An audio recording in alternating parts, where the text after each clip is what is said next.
Assalamualaikum dan salam sejahtera. Nama aku Asrul Syafiq, berumur 23 tahun dan berasal dari Sarawak.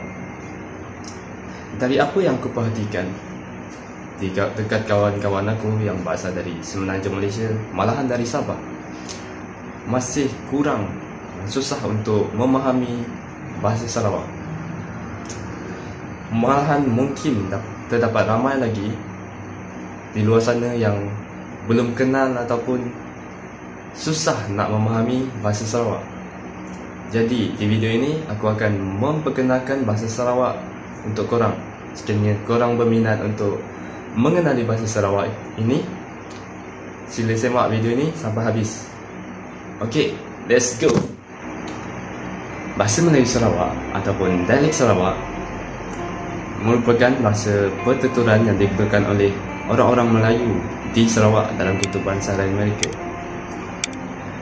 Ia juga bertindak sebagai lingua franca ataupun bahasa perantara antara satu kaum dengan kaum yang lain di Sarawak. Dialek Sarawak dengan bahasa Melayu memang agak berbeza, tapi terdapat juga beberapa persamaan. Hal ini terjadi daripada perkahwinan campur, pengaruh daripada kaum-kaum yang terdapat di Sarawak, khususnya kaum Iban dan kaum Bidayuh. Malahan juga pengaruh daripada bahasa-bahasa negara jiran seperti bahasa Melayu Brunei dan juga bahasa Indonesia. Sebagai contoh, di bahagian Miri, Nimbang ataupun Lawas, mereka lebih banyak dipengaruhi oleh bahasa Melayu Brunei dan bahasa Sabah. Manakala di bahagian barat negeri, iaitu Kuching, Samarahan, Seriaman dan Betong, mereka lebih dipengaruhi oleh bahasa Melayu di Kalimantan, iaitu bahasa Melayu Sambas ataupun bahasa Melayu Pontianak. Dialek di bahagian barat negeri ini kita boleh bahagikan kepada dua jenis, iaitu dialek Kuching dan dialek rantau pesisir ataupun lebih dikenali dengan bahasa laut. Okey, sekarang aku akan tunjukkan persamaan dengan perbezaan antara dialek Sarawak dengan bahasa Melayu baku.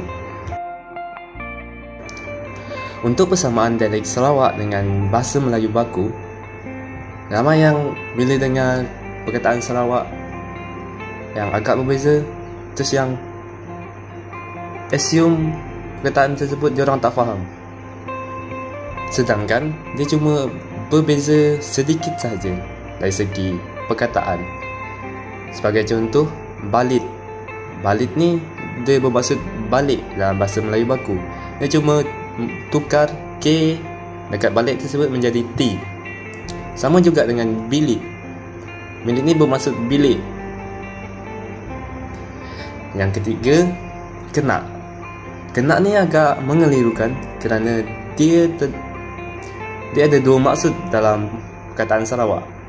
Jadi dia akan bergantung dengan konteks ayat tersebut. Dalam konteks ni, kenak bermaksud kena. Ataupun kalau dalam ayat dia, kita boleh bagi abang kena marah. Jadi kalau dalam bahasa Sarawak, abang kena marah. Seterusnya, terhempas. Dalam bahasa Melayu baku, terhempas. Dia cuma ubah hash dekat terhempas menjadi R. Dan lupa. Lupa ni bermaksud lupa. Dia cuma ditambahkan K. Jadi dia sebut lupa. Okey, itu untuk persamaan. Untuk perbezaan dialek Sarawak dengan bahasa Melayu baku memang agak berubah dan mungkin memang membuat orang yang susah nak faham bahasa Sarawak ni. Jadi saya akan terangkan di sini. Contoh yang pertama, sini. Sini dalam bahasa Sarawak, manakala bahasa Melayu baku dia bermaksud mana. Situ.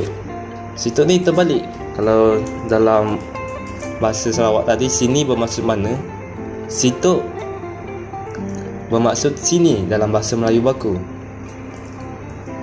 Yang ketiga ni agak mengelurkan, sama yang aku cakap dekat persamaan tadi, kena. Kena di sini bermaksud kenapa. Kalau kita buat ayat dia sebagai contoh, kenapa kau beli buku ni? Kalau dalam ayat Sarawak, kena kau beli buku tu. Okey, seterusnya paluk. Paluk bermaksud pukul dalam bahasa Melayu baku. Dan madah. Madah ni bermaksud bagi tahu. Seterusnya aku akan pergi kepada perbezaan ataupun perbandingan antara dialek Sarawak sendiri. Jadi aku akan fokus pada bahagian barat negeri sahaja, iaitu dialek Kuching dengan dialek rantau pesisir ataupun bahasa laut. Untuk dialek Kuching ni, dia lebih halus ataupun kebanyakannya bermula dengan huruf A. Manakala rantau pesisir kebanyakannya menggunakan huruf O ataupun agak sedikit kasar. Bukan maksud dia, tapi bunyi sebutan dia. Sebagai contoh, kedak dalam bahasa Kuching, ataupun dalam bahasa Melayu baku dia macam. Tapi dalam dialek rantau pesisir, dia disebut amai. Hari tu dalam dialek Kuching, manakala dalam dialek rantau pesisir disebut hari tu. O bertukar menjadi U. Si yang bermaksud tidak ataupun tak dalam bahasa Melayu baku disebut endak dalam dialek rantau pesisir.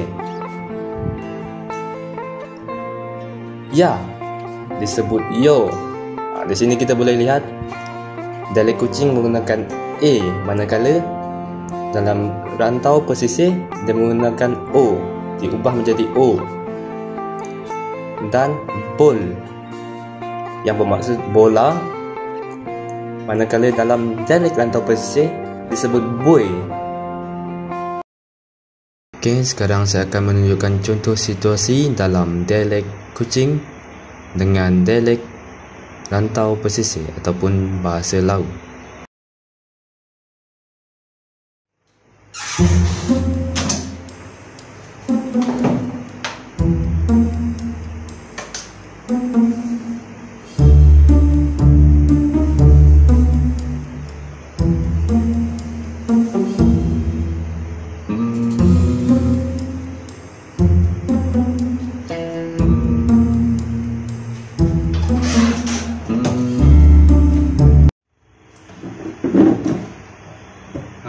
Pergi sini kita Sudah lah pak, kami mau keluar lepak dengan kawan kami je kejap. Sudah. Sekali lah lepak dengan kawan. Tahu kau PTP tu kan? Ni boh kena keluar.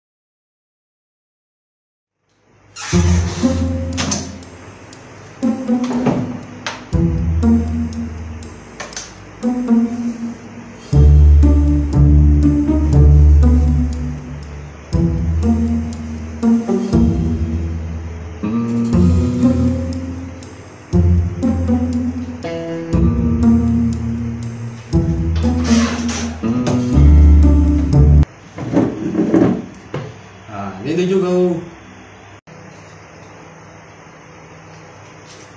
Ni tu nak keluar lepak dengan kawan tu. Sit down. Sekolah kau tu lepak dengan kawan. Tahu kau PKP tu kan? Nebuh nak keluar. Okey, jadi begitulah video pengenalan bahasa Sarawak ataupun dialek Sarawak daripada aku. Untuk korang yang baru mengenali ataupun memahami bahasa Sarawak, semoga video ini banyak membantu korang dalam mengenali bahasa Sarawak dengan lebih baik. Terima kasih kerana telah menonton video ini dan jangan lupa subscribe.